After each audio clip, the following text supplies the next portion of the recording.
problem to have, yeah. So, how you doing? Good, good. I'm doing well. Yeah.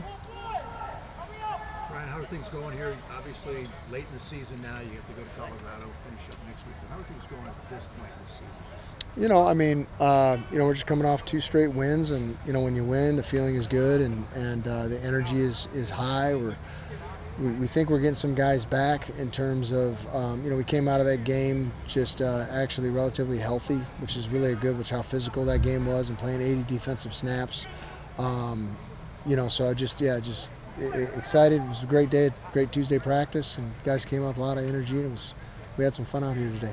Ryan, how do you feel the work that Jordan's been able to provide from an energy standpoint and just his leadership this year? Yeah, it's ironic you asked me that. That's what the scouts are asking me about. He always comes to work every day. You know what you're going to get every day. There's no up and down in terms of, his attention to detail. He's the same guy every day. He just comes with a lot of energy. He takes it very personal, when he doesn't do something right. He's the ultimate accountability guy.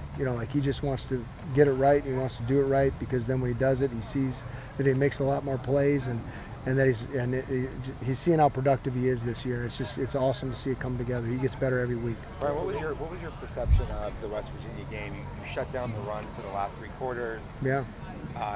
2 big plays, obviously. Yeah. How do you 3, put yeah. it into perspective? Yeah, really 3 big plays.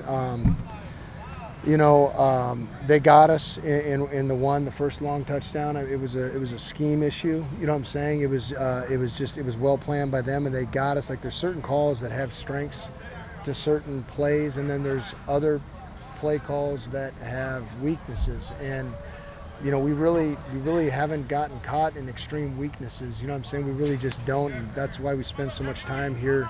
That's why I spent so much time trying to figure out how to call the game, and I was in the worst call to that play. So, Rich Rod got us. He's been doing it a long time, and it was funny. I was looking at a highlight of him winning the Big East when I was like 23 years old or something. I mean, that was a long time ago, and he was the head coach. So, they got us, and we made the adjustment, played good defense for the next 2 quarters, and then. They put together a really good drive. They got us gas. I got out of those calls the following drive, got them off the field, the 3 and out, and then we got them to 3rd and 27 and made the adjustment. And, we had a bad cup and something we talk about, and we had, a couple guys fall down, and guys, I think we can play a little bit harder to the football, and it wasn't anything that we weren't prepared for. And, we're just going to practice hard and make sure that we can be even more detailed as coaches to make sure that thing doesn't happen again. How proud are you of the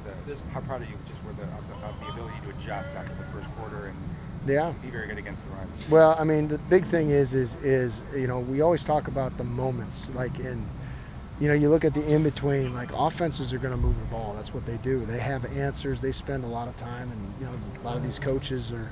They're excellent coaches, and they're going to break down what we do tendency-wise, and then we get into adjustments, and it's a game of chess. And against a guy like Rich Rod, who's done it for so long, and he's run the same offense, he knows and he has answers really to anything that you're going to do. So when you're selling out to stop the run, you're going to open up yourself to the pass. And when you're saying, hey, we're going to stop the run, not just defend.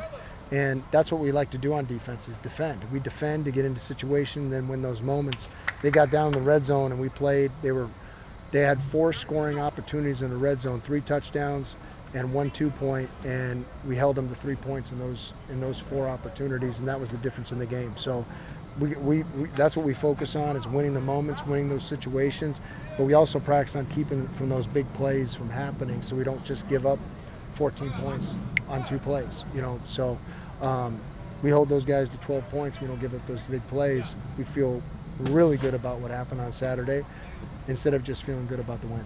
Brian, going to Colorado, playing a struggling Buffaloes team this year, how do you prevent this from being a trap game, knowing Arizona's up next week? The thing that we're reminding our guys is these guys played a 3-point game against BYU a month ago.